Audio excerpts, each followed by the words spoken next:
Pero bago ang lahat ng yan, kung bago ka pa lang sa channel na ito at gusto nyo ang mga ganitong usapin, ay inaanyayahan ko kayong pindutin ang subscribe button at ang bell icon nang sa ganon ay lagi kayong ma-update sa tuwing may bago tayong upload.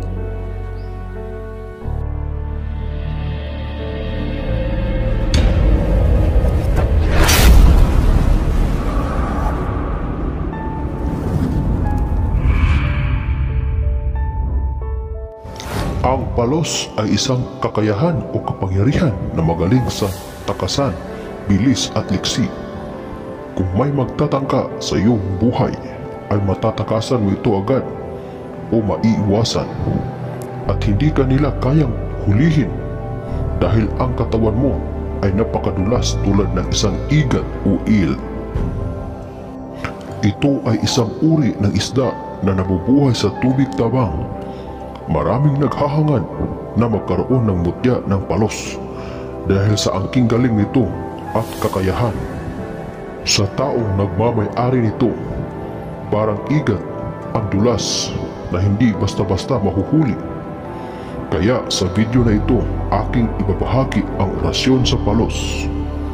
Pamamaraan: bago umalis ng bahay o patungo sa mga lugar na delikado, ay dasalin lamang ito.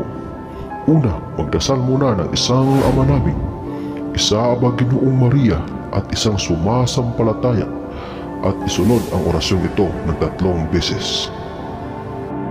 Ito na po ang orasyon. Sale Vastram Varca Restum Sirium Em Jesus Jesus. Sale Vastram Varca Restum Sirium Em Jesus Jesus. Sale Vastram Varca Restum Sirium Em Jesus Jesus. At ito naman ang susi. Bigkasin lamang ito ng 1 beses. Igvolus kun mabulus igma timalay Torpes ak mahiris salvame. Pagkatapos mong mabigkas ay iihip sa dibdib ng 3 beses at pwede ka nang pumunta kahit saan mang lugar na iyong nanaisin. Yan po ang ating orasyon sa palos. Laging pakatandaan na ang mga orasyong aking binabahagi ay pawang subok at gumagana. Kaya maipapayo ko po na alagaan ito at pakaingatan. Hanggang dito na lamang po ang ating kaalaman para sa araw na ito. Muli, maraming salamat sa iyong walang sawang panonood. God bless us all.